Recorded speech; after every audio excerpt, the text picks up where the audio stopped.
I'm grateful to the Noble Lord for that reply. And I must say, I thought it was brave of the Prime Minister to say in his Christmas message, that Jesus is the only Son of God, because that won't have gone down all that well with the Islamists. My Lords, can I ask the Noble Lord the Minister if a Christian preacher will be committing this new hate crime if he goes a little further and denies the supremacy of the Quran and thus the divinity of Allah? And secondly, my Lords, I assume the Noble Lord agrees that the serious hatred is coming from the jihadists against non-Muslims and against those brave Muslims who oppose the jihadist evil creed and who form the large majority of the thousands they have slaughtered. So, my Lords, how can anyone be guilty of hate if they preach their own religions, even outside a mosque, and take part in much-needed debate about Islam? Going further than that, since nowadays most terrorists are Islamists, could I ask...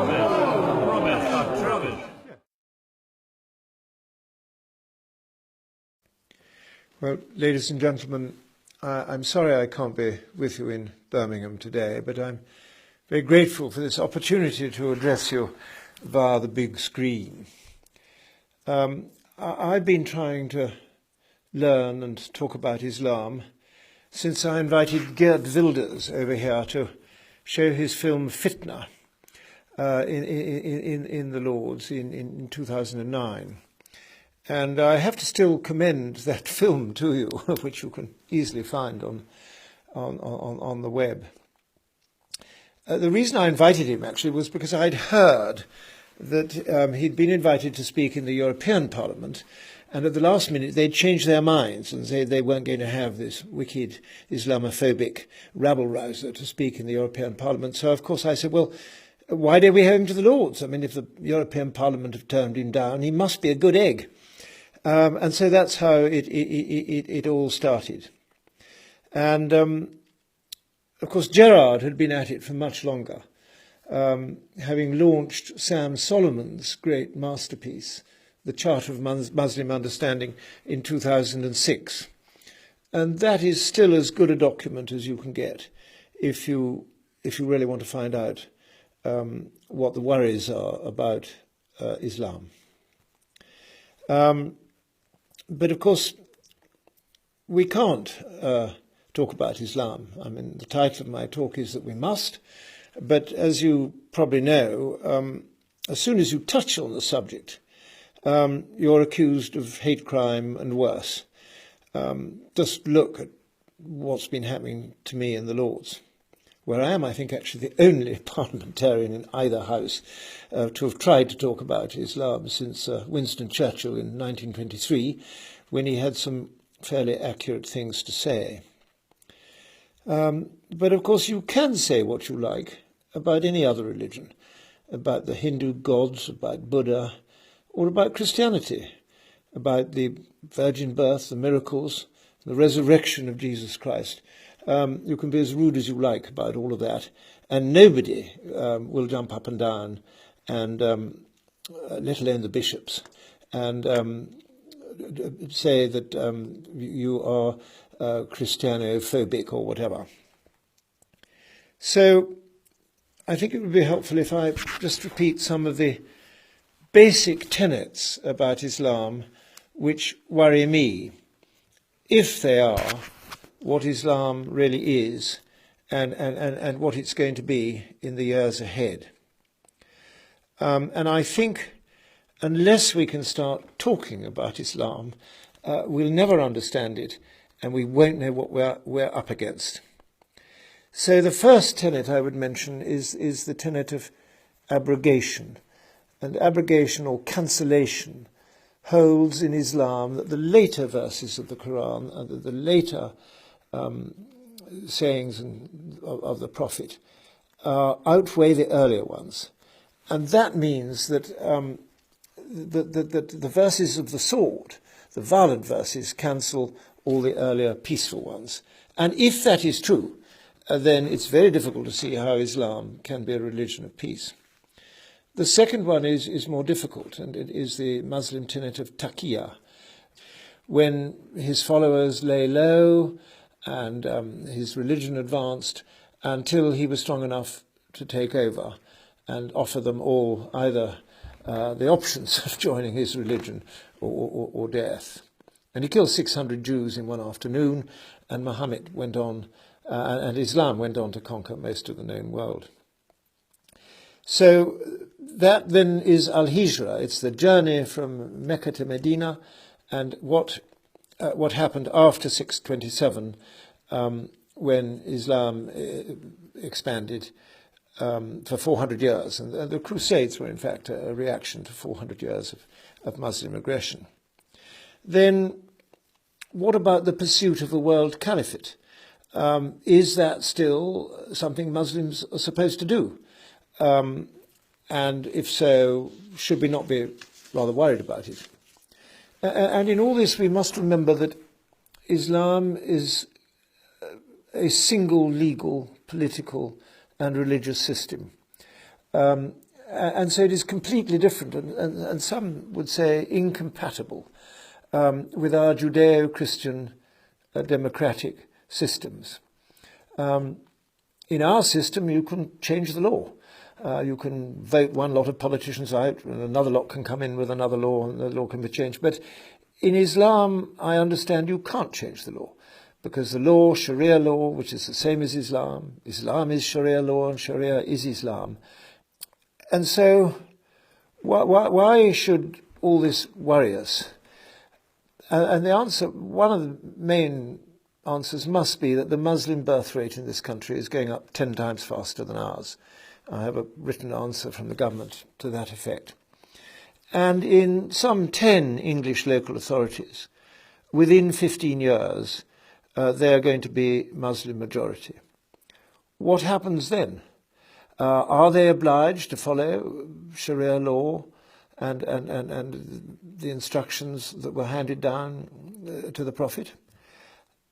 Or are they going to acquiesce to live under our Western Judeo democratic system? And I have to say that a leading Muslim, one of the world's top Muslims actually, said to a friend of mine recently, we really don't need to go on blowing you up, it's a waste of time, because we are going to take you over through the power of the womb and the ballot box. And I think we should think about that. So what can be done? What could the government do if it wanted to, which of course it doesn't. It's far too frightened of Muslim sensibilities and all the rest of it.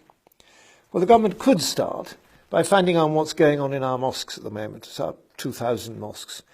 And it could also find out what's going in the madrasas, which are the schools, which take place every evening, attached to these mosques. What are these children being taught? Are they being taught the version of Islam I've just given you? Or are they being encouraged to become good democratic citizens of the Western world? I don't know, but I wouldn't mind guessing, would you? And so really we've got to start insisting on that. And government answers to me and the Lords show that they don't know the answer to those questions, and what's more, they don't propose to find out. And above all, I think what we have to try and do is to encourage those brave Muslims who do have a different view of Islam, who do want a different kind of Islam, to speak up and to be supported by us. And including in that initiative, I think we have to encourage our Muslim friends to do much more to expose the radicals in their midst.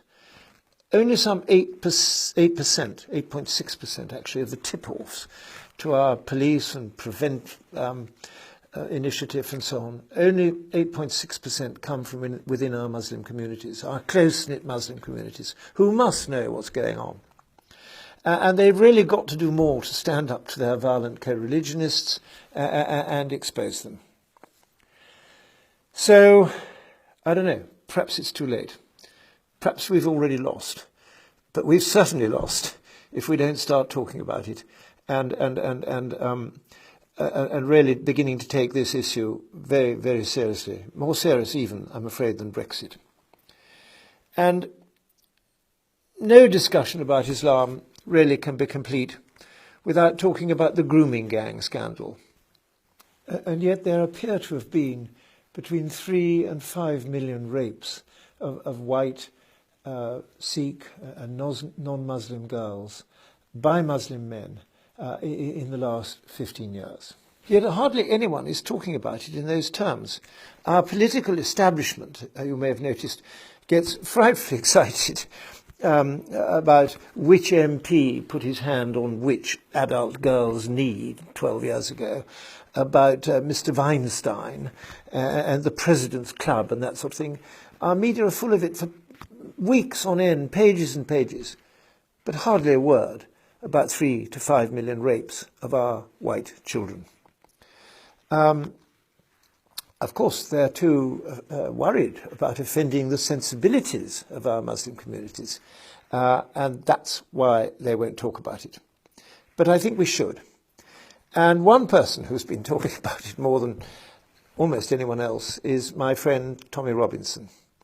And I don't want to talk about Islam, actually, without mentioning Tommy. His reach, particularly with our white working class, is second to none. And he's been brave enough to talk about this, to talk about Islam as it really is. He's never, as far as I know, been rude about Muslims. That's the difference. I'm not being rude about Muslims, but I do want to talk about Islam, and I want our Muslim friends to stand up to the version I've given you. And our white working class, of course, is beginning to boil. Anger is rising amongst our veterans against terrorism, our football lads against terrorism. And by against terrorism, they mean the Islamification of their communities. So I don't know where the issue of Tommy's membership of UKIP will have got by the time you sit through this. But I'm absolutely sure he would be a huge asset to UKIP. He has a deep understanding of Islam. He is not the Tommy Robinson which you read about in our mainstream media. He's actually co-authored a book called Muhammad's Quran, Why Muslims Kill for Allah, in which he and his co-author put the verses of the Quran into chronological order. It's a work of great scholarship, and you can't understand abrogation unless you know which verses abrogate or cancel which verses. So I am also convinced that Tommy would be a great asset on Brexit, and of course the main immediate purpose of UKIP must be now to hold the government's feet to the fire and make sure that we get the Brexit that the people voted for. And can you imagine Gerard and Tommy on a platform against the Ramonas? I mean, they'd wipe the floor with them. There wouldn't be any argument left. So I hope Tommy will be accepted before too long into UKIP. I thank you again for this opportunity to speak to you. I'm sorry I can't be there, but I'll go on doing what I can for you and the party and our freedom in the Lord's. Thank you.